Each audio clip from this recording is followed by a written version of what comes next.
ივანიშვილის ვაჟი დღეს რუსთავში გამოჩნდა. ცოდნა ივანიშვილი ოცნების ახალგაზრდული ორგანიზაციის შეკრებაზე იყო მიწვეული და მხარდამჭერებისა და ოცნების წევრების გარემოცვაში ჯანსაღი დისკუსიის მნიშვნელობაზე ლაპარაკობდა.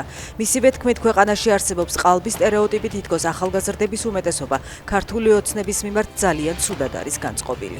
ოცნებამ ქველმოქმედებას პროპაგანდა დაუპირისპირა. დიუშენის პაციენტების გარშემო საზოგადოების გაერთიანებას ოცნების კონტროლირება ტელევიზიებში პროპაგანდისტების კომენტარები მოჰყვა. ისინი სოლიდარობის კამპანიის გაშავებას ცდილობენ და ამტკიცებენ, რომ სახელმწიფო პაციენტებს ისედაც ყველაფრით ეხმარება. პროპაგანდისტებს პასუხი თავად პაციენტების ოჯახებმა გასცეს. ისინი ამბობენ, რომ სასურთქი აპარატებიდან დაწყებული, ეტლებით დამთავრებული ყველაფრის ყიდვა თავად უწევთ და სახელმწიფო არაფერს აფინანსებს. მდინარე ლიახვში ჩავარდნილი რუსი რეჟისორის ანა ტიცის ცხედარი დღეს იპოვეს. ოკუპირებული ჯავის რაიონში სამძებრო სამუშაოები 21 მაისიდან მიმდინარეობდა. ქალის ცხედარი შემთხვევის ადგილიდან 35 კილომეტრში იპოვეს. ზელენსკი კიევში წუხანდელი დაბომბვის ადგილზე მივიდა. შინაგან საქმეთა მინისტრთან ერთად ის შექმნილ ვითარებას გაეცნო.